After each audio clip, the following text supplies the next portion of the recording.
त्याच्या आधी खूप म्हणजे जी क्वालिटी पाहिजे होती ती होत नव्हती.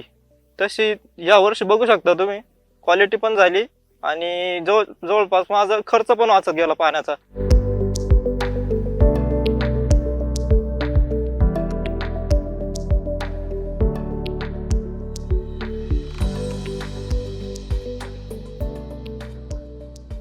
नमस्कार, मी अक्षय सोमनाथ तिडके, राहणार पिंपरी अंशाला. माझं इथं जवळपास 18 एकर क्षेत्र आहे आणि पूर्ण सगळी थॉम्सन आहे.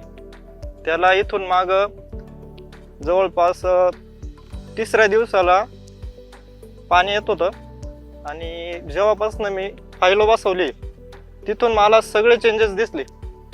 आणि पाणी आलं माझं 5व्या ते 6व्या दिवसाला.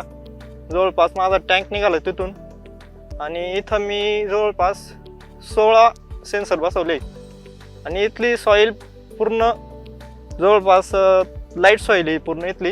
त्याच्यामुळं पाणी थोडं आमच्या अंदाजे खूप लवकर जायचं आणि ते मग थोडं फायलो बसवल्यानंतर वाढलं गेलं.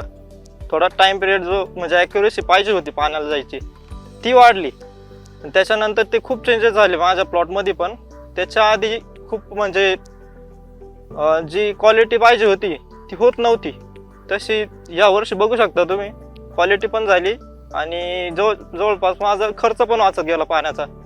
इथं पाण्याला मला इतका खर्च येत होता की जवळपास 2 वर्षाला आम्ही म्हणजे दररोज डिझेलने पाणी आणत होतो. इथं जनरेटर लावून वगैरे पाणी इथं आणणं म्हणजे ते खूप महाग जात होतं. जसं फायलो बसवलं गेलं तिथं आमचं पाणी वाचलं गेलं आणि बऱ्याचशा चेंजेस झाल्या आमच्या प्लॉटांमध्ये पण.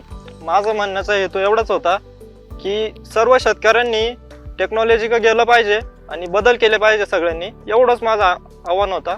आणि सर्वांनी असं म्हणणं आहे की टेक्नॉलॉजीने शेती केली पाहिजे तर फायदा होईल सगळ्यांना. नमस्कार.